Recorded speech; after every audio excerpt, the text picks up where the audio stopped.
Welcome to this week's episode of the Real Wealth Podcast. This week we are going deep on property investment, and who else better to join me for that than the main man for our Real Property Scotland business, Mr. Conar Tracey. Conar, welcome. Thanks, Alex. Looking forward to this one. First solo Real Wealth Podcast episode. Indeed. I've been on a few podcasts, but it's not quite the same when you're doing your own one. Indeed. So, yeah, wanted to get into the guts of property investment and really start to talk about not only the sort of stuff we've done in the past, obviously that's a big part of our journey has been property investment, but also now how we're helping other people build and scale the buy-to-let portfolio. But I think for me the obvious place to start is with your background. You've been in property from a really young age, and I think that's a good place to start. So let's go into some of that. Yeah, I mean, essentially I got involved in property probably when 18, 19, I think around about that time. I think I just turned 19 a couple of months into the year. But basically I'd only ever done sales. I kind of knew that I wanted to get involved in property, but I didn't know what it looked like. I just knew that people made money in property. My stepdad had a joinery business. He had some kind of good clients, tried to chip in and work with him, but I'm not a guy for hands on the tools, so it didn't really last really long. So I kind of knew I wanted to get involved, and I had seen a traineeship had became available for a company called AIA Real Estate, and they were based at George Square in Glasgow. So really it was just a trainee estate agency role, albeit when I actually started, we were doing residential sales, residential lettings, commercial sales, commercial lettings, and also business transfer. Yeah. So it was kind of thrown right in at the deep end. And it was a relatively small outfit, albeit it had backing from the Middle East, over in Dubai. It was just a kind of cool foundation to kind of get into. There was a property manager, one other assistant, myself, and the director. So it was just me and the director kind of, I worked it really closely with him, and just got to get really submerged in about everything to do with property. So how easy was it to get into property at 19 in that role? Because, you know, I guess when it comes to property transactions, people are instantly wary when they're dealing with someone that's a bit younger and not been around the block. You know, how did you get on with that? Yeah, so I mean, like that role I got myself, because I even went, I think it was a Commonwealth funding or something at the time. I can't remember, but basically the job paid fucking nothing. Like it was peanuts. And it was through funding, so I think I was walking away with like between 900 and $1,000 a month. Like that's all I was getting paid at the time. But I was living at home with my mum. I was only 19, and I just wanted to get started in something I wanted to do. But I remember going and applying for like other estate agency type roles, and I even spoke to a property recruitment guy, kind of the biggest in Scotland, and he literally, his feedback was just, "You've got no chance. You're too young." Yeah. And I was like, well, how do I gain any experience if nobody's going to give me a chance? How do you get started? Yeah, exactly. And he was like, yeah, maybe come back in a few years. And I was like, but how can I come back in a few years with anything that's valuable to you if I can't get started? I was like, I'm only looking for an entry-level job. Yeah. You know, view an agent, negotiator, whatever gets my foot in the door to start learning. So basically this trainee role came up, and unless I secured this funding, the job wasn't there for me. Yeah. It was only because I was cheaper and fully funded rather than paid somebody an actual salary, so it made sense for the business to take me on. Yep. So during that time, I built good relationships. You know, there was big landlords that I was securing business with in that role that really liked me because I kind of came in with this, I guess this untainted kind of mould of a fresh kid right off the block with no experience in the game, but willingness to learn. And because I just kind of submerged myself in it, I learned really quickly, and I had a couple of cool different ideas that probably the traditional method didn't. So I got a lot of traction in that role, but when I eventually moved from that role only about a year and a half later, and I took a valuer role with Auction House Scotland, who had a quick sale side to their business, an auction company, and also an estate agency, my age stint proved really quite difficult. Yeah. Because I would change position. At that time, I wasn't just an estate agent kind of doing viewings and also trying to sell the property. My full focus was to value properties and convince people to use me to provide them an exit. And a lot of people in that business model were people who were in really kind of high pressure situations. Yep. So they're looking at me as a guy who, not even 20 yet, trying to tell them what to do with their life and what to do with their biggest asset. Yeah. You're very much in that situation, a solution provider, and I guess it's hard to swallow that this young kid is going to be the solution to this problem. Yeah. And it did come up a lot, but then it was just a case of that they were kind of just blown away with my knowledge on exactly what I was going to do. And sometimes it's one of these situations where you don't have to have lived through it to understand what to do to avoid a negative outcome, because you can just learn from other people who have managed that case, and also look at case studies of other deals that we had done where this person was in this scenario, that person was in that scenario, this is what we'd done, this is the complications we came across. And then I was like, right, okay, I get that. When that then situation hit me, I know exactly what to do. I've not lived through it, but I know what to do because I've learned from the ones before. So I ended up in that position. I ended up being the guy who would take on the most complex scenarios. And I think I just managed to kind of communicate very well to vendors about this is your best outcome and this is how we're going to do it, and just be very deliberate on it. And, if somebody did make a comment on my age or whatever, then I eventually got kind of wise to it and I would shut it down in an appropriate manner kind of thing. But it's a very real hurdle. Yeah, it sounds like a trial by fire, and the fact that you've gone through this massive learning curve, apprenticeship. Yeah, and really, this side of it has been your entire career up to now. It's dealing deep within these sort of complex property issues and trying to find resolutions. And I'm always really impressed when I hear you guys talking about a specific situation that a vendor might be in, and the variety of cool ways that we can structure something to help them. Yeah. I always find it really impressive, because most people have a linear view of this is your option. 100%, yeah. And I'm been very thankful for how I kind of got into the game, because it was, that second role that I took was incredibly unique. I remember even the associate director at the time, I had 3 interviews. I hounded them to get the opportunity, and eventually it just came down to, I was like, look, I'll work for $1,000 a month. I'll work cheap, cheaper than everyone. I just wanted the opportunity to come in. And obviously any employer hears that and sees, okay, this guy's quite switched on and he's willing to work for next to nothing. Everyone else is going to be close to double, but let's give him a chance. But she said to me, you'll be the youngest property valuer in Scotland if we do this. I'm getting a lot of fucking pressure. We're even considering bringing you in at this position. Yeah. And I was like, cool, but I'll not let you down. I think there's 2 notable things on that. One is the self-belief you had going into that role to know, okay, I can take this baseline salary because I know I'm going to smash it and it's going to go up. And the second is just the work ethic that I must have taken to get there. Oh yeah, the work ethic was never in doubt, and that was one of these things going through that process of, I think just before I took the traineeship at £900 a month, I'd also been offered, again, one of these unique situations where the guy seen loads of potential, and I think it was Arnold Clark, but for your age bracket, so I was obviously under 21, they can only pay you a salary of 16.5, 17k or something. But I was basically, the guy was like, I don't want to give you that because I feel that you'll be a much higher performer.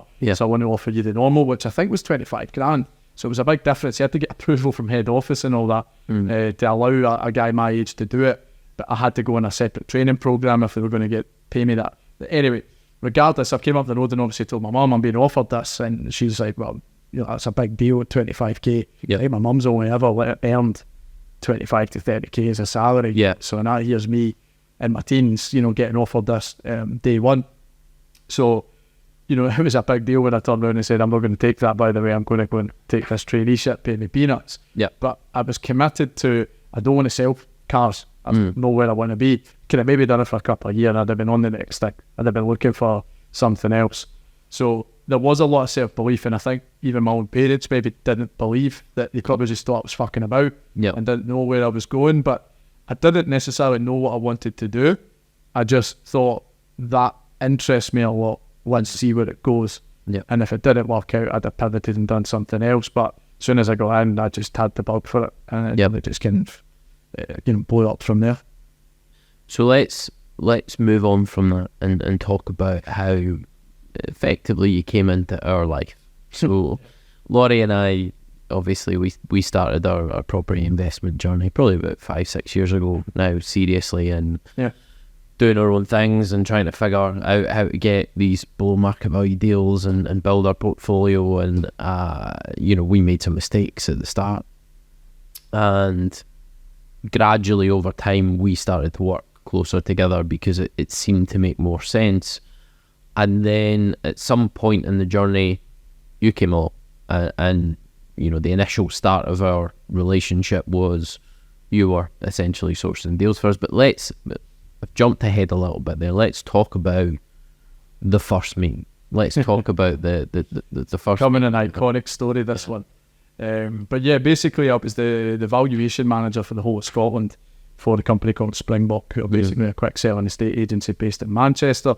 But essentially, like, all the roles I've been in have just been these valuer roles, as they call them, are actually just glorified sourcing roles. I was employed to actively engage with people who are looking to sell their property and find the most effective solution that I could monetize, that got them a sale, usually fast and securely. Therefore, unlikely to be a first-time buyer or a owner-occupier. It's going to be investors.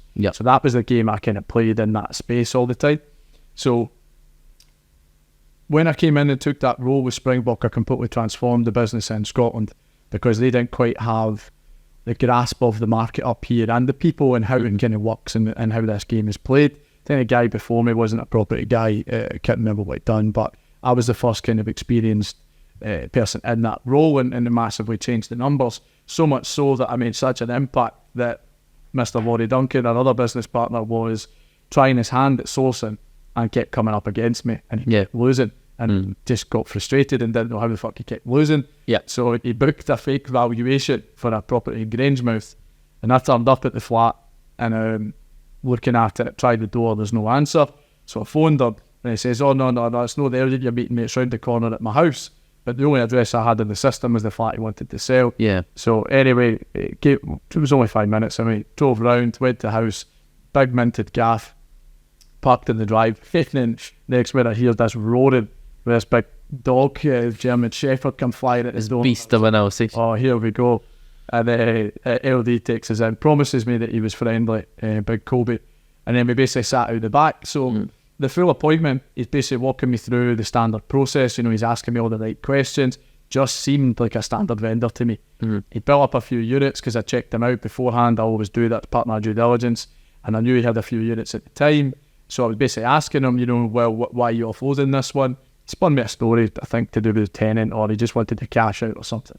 So I basically gave him all the proposals about what he could do and what I do. So he's heard all my full pitch. And at the end, he just goes, what if I just want to do something just with you? And then I was like, well, we can look at something like that too. And then at that point, he went, right, I'm just going to be honest with you, I'm not actually looking to sell my flat. And I just completely fucking collapsed. Because I just assumed at that time that he was working with Springbok. And it was a test. And it was a test, and I just immediately failed. So I was under pressure, and I could see his wife like peeking in and out the windows the whole time. And it turns out she knew the whole story, and I was being set up. So eventually, though, after he'd done that, he said, no, what the script is I'm an investor and I'm looking to grow my portfolio. Told me that he'd basically been losing out, kept coming up against me, and he just wanted to know what I was doing. And he was like, look, based on everything you've told me, I know where I'm going wrong. Like, I don't know what you know. I don't know how to say that and how to do all of that kind of thing. So how about we do some deals together? I'm trying my hand at some sourcing. And usually I would have said no, because he basically just fucking set me up and kind of made that. I could quite easily in that situation to be angry about it. Exactly. But I was still kind of like overcoming the fear. And then I went up the road and I was like, yes, I wait till I tell my missus this one. So I went back up the road, and I remember just placing LD's card down. I had a kind of mini office in the dining room, and at the back, and I had all my files and stuff. And I remember his card just sitting there. And every day I was coming back and I just kept seeing the card, and I thought, let's just see. And I ended up securing a deal down in Greenock, valued I think at 40 grand, and I got it for 17 and a half. Right. Gale Street in Greenock, not the nicest area. But I went to LD and I said, look, I've got this deal. What do you want to do on it? And he says, I've got a guy in London that'll buy it at I think his fee was $3.5 or something. So we ended up, we just went 50-50 on the fee. Sold the deal, that concluded within 2 weeks. And then it just spiraled from there. Yeah, you know, he delivered what he said he would. I liked the kind of approach he took with the appointment. I mean, who the fuck does that? Exactly. You know, not many people would think that approach. Not many people would be bold enough to make. People might think it, because you could have sat there the whole time and just be like, who is this guy? And maybe you would have found out, you were asking the right questions. Of course, you would have eventually found out who I was, but you wouldn't have got to know me. You wouldn't have, even if he phoned me and was just like, I'm looking for deals, I'd be like, cool, mate, join the queue. Like, the way he did it is probably the only reason that we ended up doing anything together. Yeah. You know, and it's because he just thinks differently to people. He does. He thinks differently to almost everybody. I know, but that's what makes. I got in his car there actually, just quickly, and it popped up on the radio, and it was a song, but the title of the song was "How to Levitate," and I was like, there is nobody else's car I could get in. Yeah. A song called "How to Levitate" would be on. Yeah. Like, apart from Laurie's. I know. You know, just such a unique character, to say the least. And I think, you know, it became apparent over the next sort of maybe 6 months that the majority of the deals we were doing, and when Laurie and I started doing deals together, were coming from you. So I think at that time it was literally just at the cusp of where Laurie decided, pack in the sourcing, I just want to be an investor, I just want to buy deals, and you and him kind of teamed up. So what you guys were doing was just simply, you would come to me and say, we've now got more cash. Yep. Let us know if you've got anything. Then I would go on the hunt, and I would make sure if I came across something, or if I was working on deals, that I was going to put it in front of you guys first and foremost to see where you went. And then likewise, I would come to you guys and present you with a deal and go, right boys, here's one. And then you guys would go and raise the finance to be able to buy it. So we just had this solid synergy, albeit, like, I hadn't actually met you, I don't think, for... I think until, I don't know what deal it was, but it was a further... It was well on, it was well on, and Laurie was already talking to me about Conar Tracey.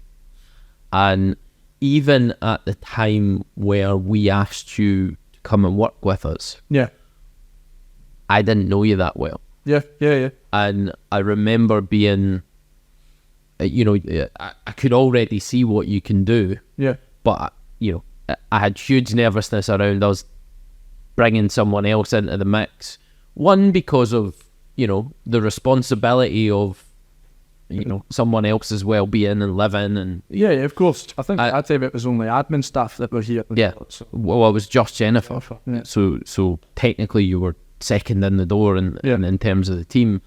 But the other part was, I was really worried about how it would affect the dynamic.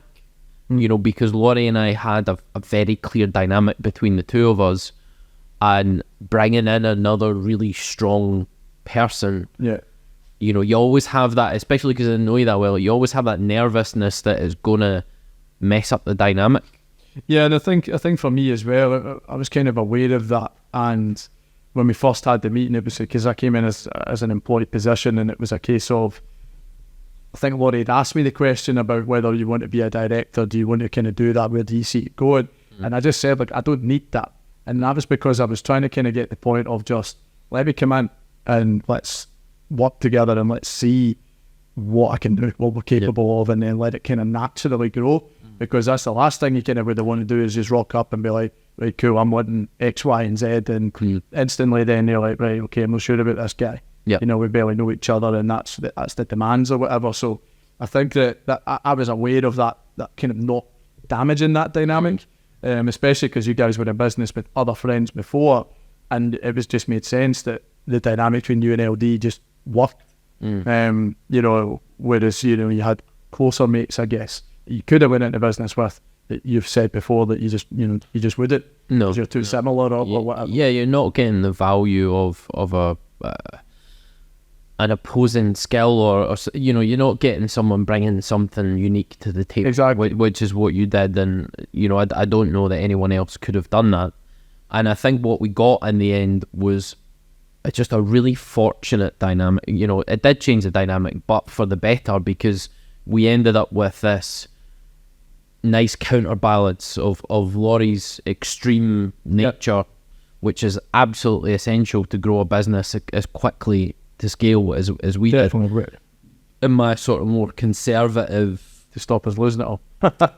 yeah, my more conservative, analytical, That is risk averse nature, and you sit kind of bang in the middle between the two of us, and that dynamic's been, I think, hugely important. That is definitely where I see myself as a kind of unique blend of both of you in that sense, and it definitely does work. And I've made that comment before that people can copy like our model that we do now, which is unique in Scotland and definitely even in the UK.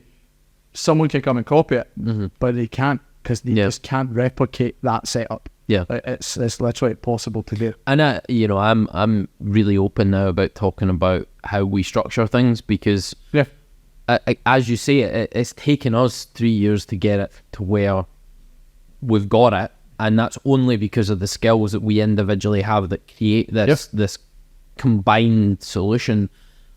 For anybody to try and replicate it, one, they would have to have the right people, which is the biggest challenge. Two, I think it would take years to figure it out. It's taken us years to figure it out. So I mean, I'm not. I think what we have, and we'll talk about that in a bit, is very unique and very difficult to replicate. Although fairly simple. When you put it on paper, it seems pretty simple and obvious. But the beauty is in the execution, right? Yeah, that's what I'm saying. It's like you look at it and it's like easily someone could copy it. Yeah, the model's not something new. It's the dynamic and how we do it, and the mixture of everything we built and how it all blends together. That's what makes it unique, and you genuinely couldn't copy it. So we're kind of heading in that direction of that. So you came on board with us, and I think one of the first things you said is, look guys, love what you've got going on with the property investment and all that sort of stuff, but see this training shit, I don't want involved in that. But, it's too messy. There's too many other people doing it. They're doing it badly. You get people that don't have a clue about the industry that go on a course and then try and replicate the course and try to do it, where you've been in the industry from 19 and you knew the guts of it. You'd been in the guts of it for a long time. So you had a really negative view of the whole training thing. And over time, what that's led, and over time, you've ultimately ended up spearheading that business now for us. Yeah. But not only that, we've dramatically changed the formula to that, and we'll talk about that in a bit. Yeah. And I think just for the listeners to understand that whilst, myself, Conar and Laurie are all partners in the business, we have distinct roles within the business. We've got developments, we've got all of our buy-to-lets, we've got Real Property Scotland, which has a whole bunch of stuff in it that we'll talk about in a bit. We've got the Black Lock. There's a lot going on in our business, and as a result of that, we've each got our own responsibilities. I spend more time on the buy-to-let stuff, the finances of the group, and a bit more on the building company side for the refurbs. You and Laurie are very sales driven, so you both spend a lot of time on Real Property Scotland, but ultimately you kind of take that lead as sort of MD role of Real Property Scotland and everything we've got going on there. So it's been a massive evolution from I'm keeping away from that training shit to you now spearheading a business. But I guess the most important part of that is it's not really a training business anymore. No. So let's talk about Real Property Scotland and everything that we're doing there. So the only way I can kind of compare my initial response to the training and not wanting to get involved in it is a bit, I guess, like someone who's came through the ranks in the army and they've done like 3 tours, and they've maybe put in 10 years of graft working on the battlefield, learning it. They've seen it all. They've seen the worst, they've seen the best, they've seen every horror story you can think of. And then this cadet comes out the uni and he's an officer and decides, I'll tell you what to do, I know how to play this game. And they've never fucking seen a battle in their life. That's why I didn't like training, because these guys were coming off the back of a 4 or 5 day course thinking they knew as much as me and that they could run alongside me, sometimes ahead of me. And that's what I didn't like, because what I seen time and time again was people lose their fucking money. Was people lose their money, not just on the training, because some people the majority of people just don't do anything, but those who have then tried, they bought stuff at auction that they shouldn't have because they just didn't understand what they were buying. They've made mistakes in terms of overpaying for deals, buying things that they can't get out of. And I've just seen like so many things collapsed that I was just like, I don't want associated with that. What I didn't recognise was how much value and knowledge that you and LD actually had over investment business. So the training business already existed before I came in, and it was a case of I hadn't even reviewed the content, and I just said, no, I'm not interested. Then when I reviewed the content, I learned from it, about certain aspects, because I wasn't a buy-to-let investor. I'd bought and traded deals, but not done any buy-to-let stuff. So I learned an awful lot in that capacity. And I thought, well, if I can learn something from this, what I can now do is actually bring my experience into it, and we can change not only what we teach, but what they actually do once they've acquired knowledge. And the biggest frustration, I think, out of all of it is to protect the people from making mistakes, to not have these horror stories happen to any of our clients, but more so those who invest in learning how to do something and then not applying it. Yeah. And the missing link was that the clients were like, okay, I know how to do it. I've raised cash to have applied all the investment strategies, but I can't find any of these deals that you guys are buying and talking about. And it was like this frustration of the clients were going out and saying, can't find any deals. Can't find any deals. Yet we were doing them in abundance for us, with me kind of leading it up and bringing deals to the table for us. And I'm like, the deals are out there because we are doing them. So, you're just not doing the right work and not working with the right people. And then it just made sense at that point. It's like, well, hold on a minute. Why don't we start supplying our clients with the opportunities as well? So that we can actually ensure that not only do they now know how to do it correctly and professionally, that we can actually feed them the investment opportunities so that they can pull the whole thing together. And then that's where our model has been able to develop and stem from. And I think that was the first mistake we made, is we created the training course and we thought, this is really good content, this is really solid, it does give people a really holistic view of property investment professionally, to make sure that you're paying as little tax as possible, that you're structuring things in the right way to protect your wealth in the long term, that you're getting the deals and you're understanding how to analyse them, that you're financing them in the correct way, you're getting in and out of a deal as quickly as possible. We thought, this is a great course. People are going to flock to do this course. The reality is nobody knows the value of the content until they've done the course. So we've got a massive marketing issue to start with. So that was our first challenge. But the second challenge we didn't realise until probably a year down the line, where we were just training people and then leaving them to it. And as you said, the feedback time and time again was that the course is great, we loved it, but we just can't find the deals to get going. And in the dynamic that we had when you first started with the training course, we were just like every other training course. Our material might have been better, that's for individuals to comment on, but we're competing against everybody else that's doing the same thing up and down the country. The game changer for us is to be able to do more and to create a network of investors that are constantly buying deals, constantly growing. And it's taken us really till the start of this year to get the pieces in place that we need to really make this work. But what we have now, Real Property Scotland, is just a beautiful thing. Right. Absolutely, because there's multiple factors to it. So it's not just... One of the biggest frustrations when we were doing the training is, you're right, we were just the same as every other training provider. We were doing a 4-day course. But what that was doing is, our main message was, why learn from us? Well, you're learning from us because we're doing it day in, day out. And we're not all, here's what we've done.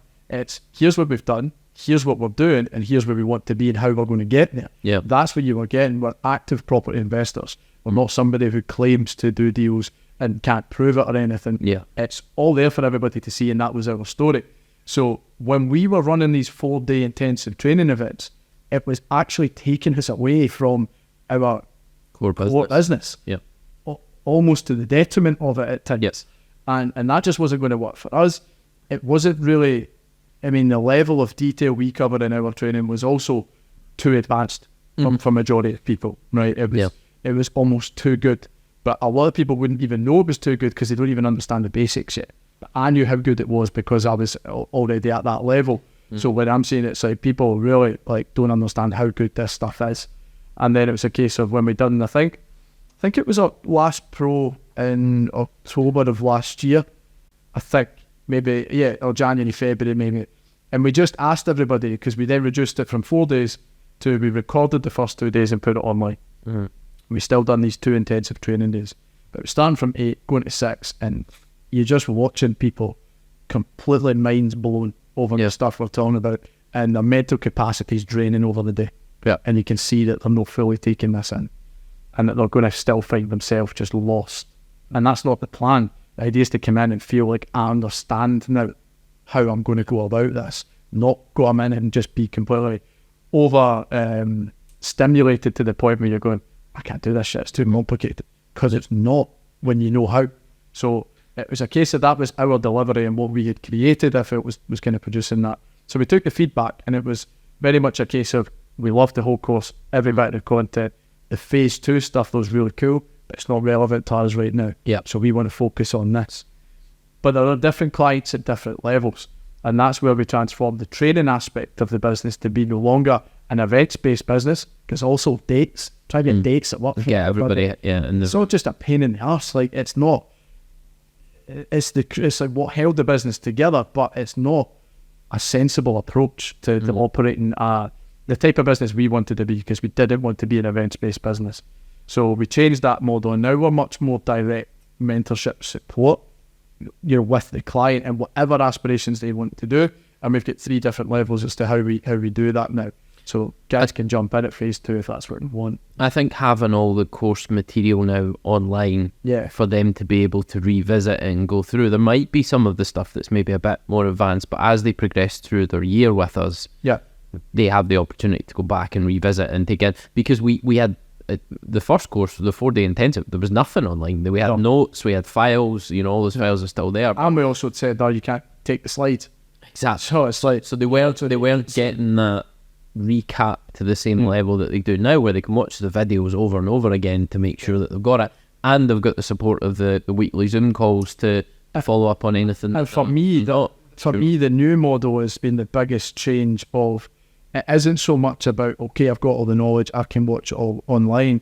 It's when they get into the actual steps of making moves. That's where all the real learning happens. They're doing their first deal, when they're scaling and going to the next one, they're talking about how they can do certain things, how can they move faster.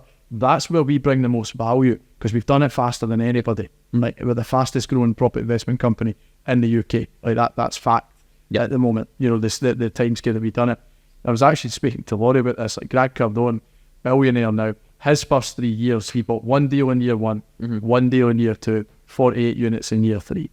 We had over 200 properties inside 2.5 years. They're okay, values are different in America, we're a little bit cheaper, but the same principle applies. And we outscaled even Greg Cardone in his first 3 years of business. So when you look at that in comparison about, here's all the shit we learned over that many deals. Here's what we're learning every day. So when someone comes to us and says, I'm doing my first deal, how does bridging work? They're saying this. And it can be simple questions, but it's, if you don't get it right, the whole deal can fall apart. And that's where the ongoing support comes from.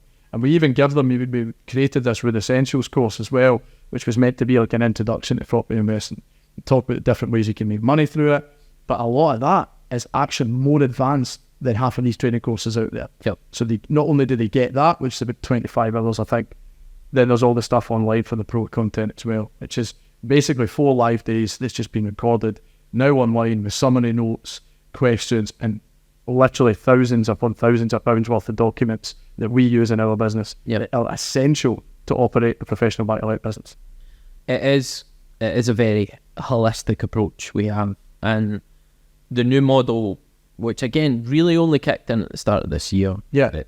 Someone can come to work with us and they can choose the level of support that they think is right for them and how quickly they want to grow and what access they have to cash. And our baseline promise is, we'll train you, we'll mentor you, and we'll get your first deal done that we'll source for you below market value. That's the basic offer. Right? And there's the commitment to that, and the reason behind it as to how I structured that offer is looking at what people go to training providers for. Go to them for the knowledge. Okay, great. We were given knowledge in abundance, but still wasn't quite good enough. We were still seeing people leave and not achieve the results they cared for, right? Then it was a case of, okay, we're not offering where we were saying we were offering support, but all we were doing is, if you need anything, give us a phone, right? That was our support. And yeah, and if they phoned us and if they texted us asking a question, we gave them the responses. But if they didn't come to us, we never went looking for them, right? We changed that by setting these weekly calls. So it's like there's a time and date where we expect you to show up and you be prepared with what you want us to answer. And we even prepare some extra educational content, or we share insights based on how we're operating as a business. So we're constantly in the client space, because that's the other thing, is accountability. So it's making sure that, okay, you now understand how we're doing it, but you've just had a lot of knowledge. You've got it all there. You know where to go and find the information. But here's also where you can come and ask the questions and get that extra support. And then the final thing is, people want results, guaranteed, and they want to do it faster than anybody else. That's the main thing. So our commitment was, not only are we going to guarantee to do your first deal, it's we're going to set a timeline on when you want to do it based on your aspirations. So some people, it was like, I've already got cash, I just want to learn how to do this, and I want to buy the best deal possible. Okay, we'll show you how to do this correctly, we'll set up the model, we'll be there to support you, but we guarantee to do your first deal in 90 days. And you know, to a sense, now with the model that we have, it's one of the easiest sales pitches ever, and we see that in the amount of people that are starting to work with us now. Of, you know, you have to make a financial commitment to come and work with us, but you're guaranteed to get your first deal, which will give you an equity position, which is more valuable than the investment you've made to come and work with us. So 100%. You're instantly creating that money back. Right. And this is the thing, is I talk people through what I believe is a good deal, and I don't put deals in front of other clients that I don't actually think are worth an investment. And that's a really important point as well, because, you know, we always found that in the early days of working with you, there's so many sources that would come to us with deals, and they weren't deals. When you look at them and you do your due diligence and look at the end values and stuff, it's like, this guy's trying to charge me a fee for something that is not a fucking deal. So they move one, you can go buy it open market. Absolutely. We never had that. It was very clear that anytime you presented us something, it was a quality deal. And that's important to us with our clients, because our model is no longer train them and let them out the door. Our model is long-term retention with our clients. We want people to keep coming back and working with us. What people don't understand, and to be fair, I don't think I've ever voiced it, because it's kind of an internal battle, but every single time I present a deal to someone, I'm putting my reputation on the line every time. So I've got the fear almost of it goes wrong because of something I did, and I just can't live with that. You know, it's always a problem. And I've made mistakes, and there are times where things don't go right, but I've got it like finely tuned where it has to be something fucking completely no one would have known for me to miss it and get it wrong. And that isn't a case of, I'll still potentially make mistakes, but I very rarely make them anymore, because I made them all in the beginning. And so I hold a bit of a kind of personal attachment to, I don't want you to buy that and for it to be a pile of shit. Because I can't let people know then that I sold it and it was a pile of shit. Because then people will just spread that word and it doesn't work. So all I've ever focused on is getting the best deal possible that satisfies the seller, that I can monetize for me. More importantly, I know I've got a buyer, because people will pay me if the deal is good.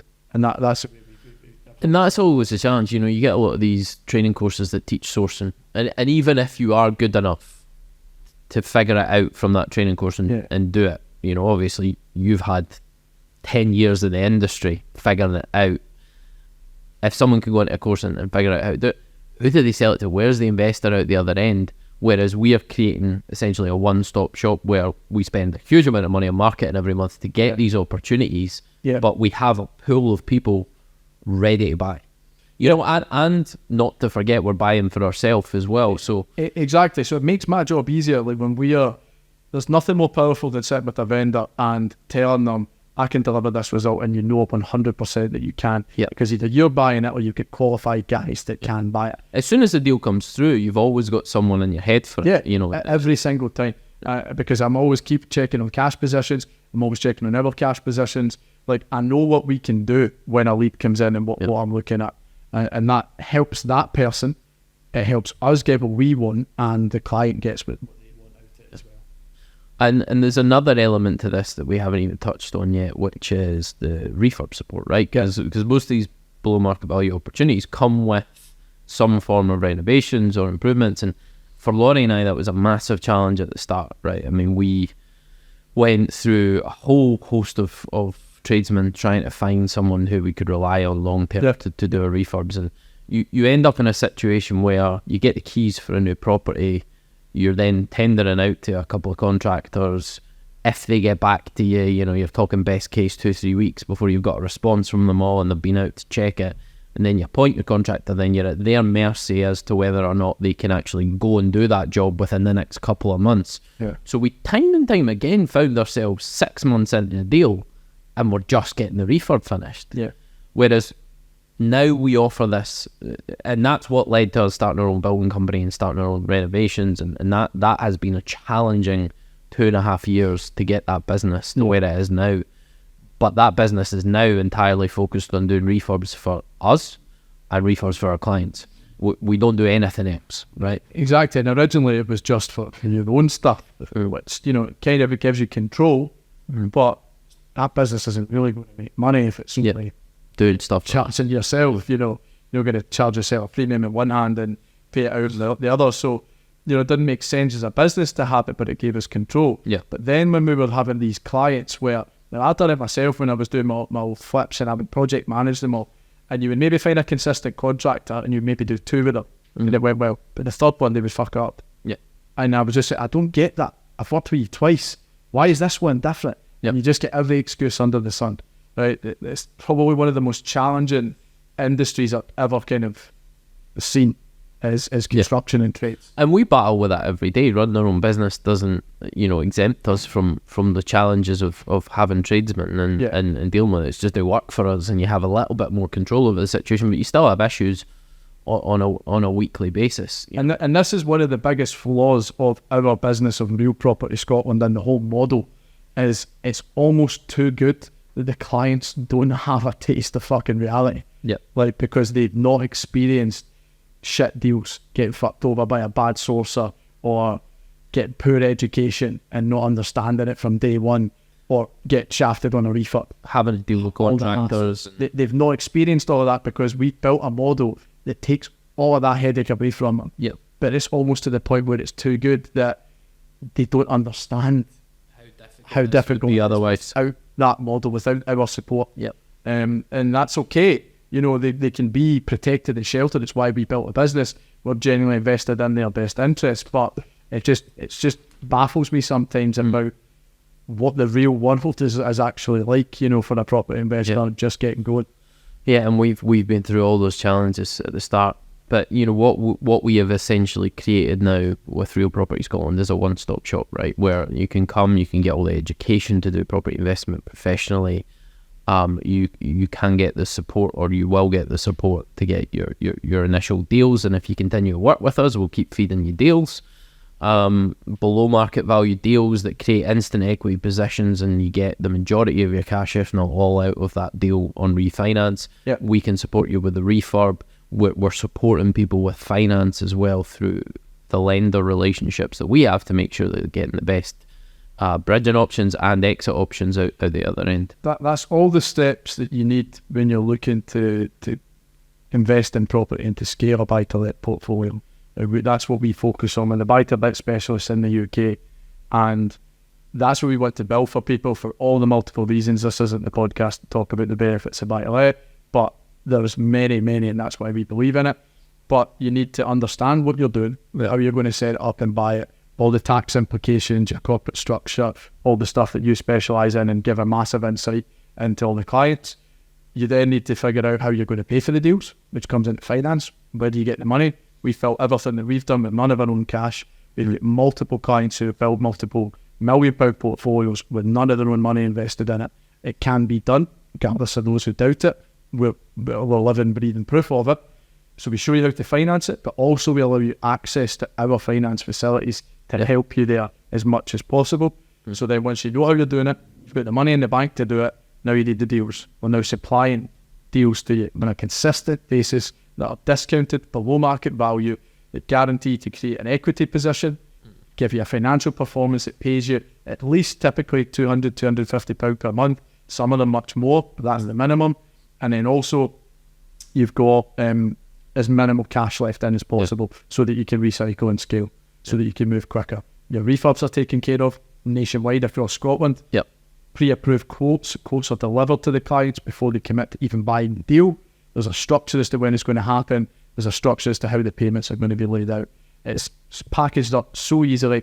And then to top it off, you've just got ongoing support. And none of this ain't right. Minimum commitment for our clients is, it's 12 months. Yep. Right. That's what we look for, a minimum of 12 months.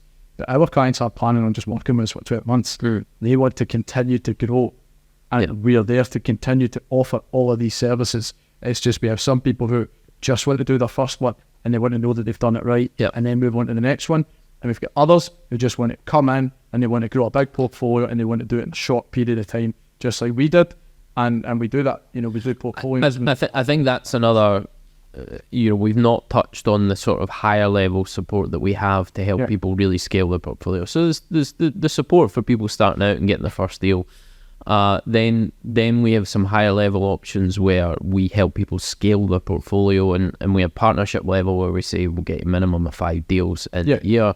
And then we've got consultancy level, which is sort of a minimum of 10 deals in a year. And for someone who's really looking to scale their portfolio rapidly, and the exciting thing for me over the last little while is seeing clients start to do big portfolio deals. We've got 4 consultancy clients just now with multi-unit portfolios going through legals. That's really cool. That's only came about this year, but we're now at a point where we're really helping people properly replicate the model that we did grow and scale as quickly as we did. So like you say, this is a new concept that we've only just brought in to our business because we recognised there was a demand for it. But one of our clients, Andy, we literally in the first meeting, this consultancy meeting that he had, he presented a portfolio that's worth 1.25, he's buying it for 900 grand. All his costs in, it'll be £1 million. Yep. Right. We have over 10x his investment day one. Yep. Because he's created this instant equity of £250,000 and really cool assets actually. It's got a flat in Turnberry which looks minted. Right on the golf course, There's a couple of units in Glasgow, couple of units in Dundee. Exceptional portfolio. Really unique opportunity. There's a lot of inexperienced investors that are in this kind of turbulent market that are suffering, and those who understand it, that are coming at it professionally, are able to alleviate that pressure from them and kind of turn it into something positive for themselves. So there's an abundance of opportunities that are working with these clients, but they're very, very complex portfolios. You can know that more than anybody. And that's where the hand-holding really comes in, and that's why it's people at the consultancy level that do those deals, because it needs a lot more support from us. Well, it's literally we're on board with it. We just don't have any ownership in your business. We don't have any ownership of the property, but we sign these documents that allow us to act as if we are you. We're also getting to work with a lot of really cool people. Now, the people that are coming to work with us are, like guys like Andy, guys like Sean, who are like successful business owners, really scaling their business, and they just want to branch out and start building an investment portfolio on the side. And I think that's something like for those at that higher level that we actually bring to the table in abundance is okay with property getting us. But actually, they're all businesses and they're all different businesses, and we share a lot of knowledge and benefit just on the business. So even for their trading, their existing businesses, consultancy, you get a full open book to everything we do, how we operate, everything that we have, and even some small things, even to just do with the Amex things, the tax structure. They're getting all that value. They want after any of that. I'm going to go do that today. The pension stuff is massive. Guys that have got their own businesses, and how they can avoid corporation tax in their business, especially when they're having big years of profitability. How they can then recycle that money out of the pension back into the business to help grow it. Those are things that are not property specific, but part of the overall training stuff. And through consultancy, we can work with them, not just give them the knowledge, but work with them to actually put these things in place and implement them. And to play the games that are there to be played, and it's just a case of, you can do this, and that means that you pay less tax here and you do that. And also you can do this move here that helps grow that business, it helps grow your portfolio. And it's all stuff that we do on a day-to-day basis, and sometimes we probably take it for granted. But you get to come in and just access all of that and make an instant change. So day one, we've added £1 million, over £1 million worth of assets to this new property business. That stuff's nuts, you know, you're not getting that anywhere else. No, absolutely not. And it's just been so cool to see this thing grow and develop particularly over the last 6 months, because that's when things have felt really exciting. Yeah. Are there any particular clients that you are especially kind of proud of the dynamic of how we've helped them, or is there any specific instance? Yeah, there's always going to be those ones that are stand out that maybe had it a wee bit harder than others, and you're always kind of cheering them on. And I want all my clients to win, but there's always those ones where it's just like hit a load of brick walls. Yep. And they just kept going. So Mickey, he's one of them. Stephen McCallum, we all call him Mickey. I hope that's his full name. I just know him as Mickey now. But you know, he came to us, I think, came to see us in Edinburgh last year, June or July. Started working with us in the August. Took a bit of time, maybe actually get some cash together, applying strategies. And then we done his first deal at the start of the year. Nice 2-bed flat up in Aberdeen. Bought it for 55k. And we got it rented for $750 a month. Tasty cash flow on it. He's got most of his cash back out, and now he's on to his next project.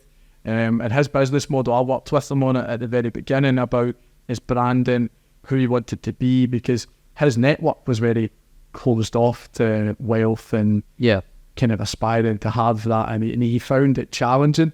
I worked on it, so it's collective capital this company is, and it was the idea that collectively we can all have a piece of this. We can all get returns by being involved, and I'll be the guy to do it, but I want to work with people who maybe don't want to be involved in property, but they want to get the benefit of someone else says, and kind of working with like-minded and an individual who comes from the same background as them or the same setup or whatever. You know, I'm not going to go down the mindset rabbit hole, because I've been there, done a specific podcast with Laurie on it last couple of weeks ago. But Mickey's a really good example of someone who has switched their mindset massively. You can see it in the things that he's done and the posts that he does, and doing the hard 75, you know, his complete commitment to fitness and well-being over 75 days. You know, he's a guy that's overcome. And he took that and he's applying daily things, and he's up at 4 a.m. You should see how he maps out his day now, you know, and that's because it makes sense to him to just have all this, you know, productivity outlined so that he can cope with everything. He still works full time. He's building his property business. He's got a missus, you know, he's got the same challenges as everybody else, but he just approaches it differently. And that all kind of stemmed from when he started working with us. And Craig Bunting's the same. You know, he's another phenomenal client of ours. Think what it says. He said he had 4 properties in like 20 years or something, and then he's just done 4 and 9 months working with us. Also the best deals that he's had. I'm in the process of selling a couple for him that were in his personal name, so that he can reinvest and buy these good and buy these better deals, exactly, where he's going to recycle majority of the cash. The cash flow is higher, and that equity position's created for him, his wife and his kids for the future. And he's the same. You know, his mindset's completely shifted to everything. He's applied himself, conducting himself differently every day, to the point when his wife thought he was part of a cult. But she's now met us and she's fully on board as well. You know, and it's just about, like, it's amazing to see from our point of view. Sometimes it's difficult to kind of take a step back and reflect and see it for what it is, but we're genuinely impacting people's lives. And sometimes you don't see it like that because people just call you a training business. Or you're just another one of those property trainers. It's like, you've not even got a clue what we do. You know, what we do is, it changes people's lives for a fact. It's changed ours. It has, and you know, the story of how it goes forward and what some of these clients achieve is going to be really exciting, and it's something that I'm looking forward to featuring more as we go forward. And we're already talking about doing another podcast for, you know, specifically aimed at our clients and their progress and their journey, and you know, I think that's going to be a hugely valuable. That'll be huge, because it's good to hear it from their point of view. You know, I know all the clients, I know all their stories. Jules and Andy, you know, Jules works for the NHS. Andy runs like a dog walking business, like a successful one, don't get me wrong, but they're just kind of like, you know, they see themselves as average people. There's nothing kind of too over zealous about anything that they do, and they've come in, they bought 2 buy-to-lets in 6 months, I think now. And they're just getting started. And they're just getting started. You know, those are the clients that really excite me because it matters so much to them. Yep. And they just want to know that they're doing it right and seeing progress, and that's exactly what they're delivering for everybody. I love it when a portfolio can provide options to people going forward, you know, options of whether or not they have to work, or options of, you know, how they spend their time going forward. And these are the things that make the life-changing differences. So, you know, it's amazing. It's been a great journey. I think there's maybe one more thing to mention out of the whole Real Property Scotland thing, which is town and country property options. So yes. So the natural progression is that albeit we kind of operate under this one umbrella of Real Property Scotland, there's multiple subdivisions of businesses within that. And one is, of course, the sourcing business. So We Buy Homes Scotland. Genuinely, my ambition for that is that we will be the biggest home buyer in Scotland, without question. We probably already are. We're one of the biggest landlords at the moment. But in general, that's the place that anybody who's looking to sell their property will go to there before they do anything else. Now, because of that, not everybody's in the position where they're willing to look and sell their property at below what it's worth or at an attractive investment value. Therefore, I need to find alternative solutions that still get them the best possible price within the timescale they want it and get it done securely. So the obvious one for me was auctions. It's a phenomenal system. The process to go through is clean, it's easy, it's fast, it's secure, and apart from a direct cash purchase, it's what was my number one. Yep. And then we also launched Real Property Sales as well, which gives us a route to market for anybody who is looking for a different approach. It's happy to go on the market and they want to achieve the top value with a buyer that can genuinely conclude. Right? No nonsense, no high street agents telling you your property is worth 10, 20 grand more than what it is because they want your business, and then you're dropping your price for the next 6 months and never achieving a concluded sale or getting caught part of a chain. We do things differently through that side because basically I'm not the biggest fan of estate agents, as most people who know me will know. So all I've done is all of these businesses is create something that does it differently, that delivers real results. Yeah. The whole business is built on. It's for me, it's all about having a tool bag where we can help pretty much anybody that comes through We Buy Homes Scotland with a problem. Just like the training business, the one-stop shop, that business is the exact same. Yeah. If you have a property to sell, I can sell it. No matter how we do it, one way or another, there is a solution that we can provide for you and do it at speed, at the best possible value, and in the time that you need it without all the hassle. Awesome. Thanks for doing this, Conar. It's been a really great chat. I love talking about this business. Massively passionate about what we're doing there, as are you, clearly. Thanks. Appreciate you having me on. This has been the Real Wealth Podcast. I'm Alex Robertson, and thanks for joining us on this wealth journey.